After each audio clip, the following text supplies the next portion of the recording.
my favourite thing is that you can really get to know, like, you can see, you have a different relationship with your clients. So they'll talk to you and ask you questions over PetsApp that they wouldn't necessarily ask you in person.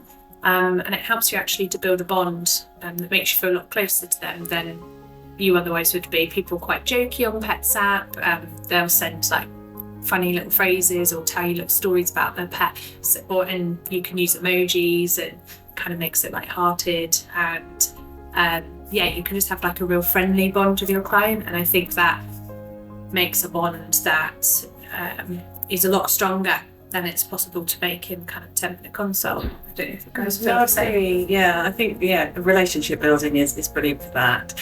And the other thing I think is reducing phone calls to reception is a really big pull. It means that the receptionists are not just constantly on the phone, and they can liaise with the client in front of them more readily because the phone's really that's helpful. Yeah, and I think we noticed actually on the very first day we had PetsApp, and we had a huge increase in telephone calls.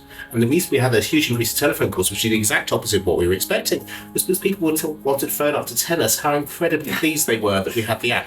Because if you read the comments again and again, it's super efficient, love this service, this is fantastic, I can communicate with you when I'm ready. So it's that convenience factor that the app provides for us that the clients adore.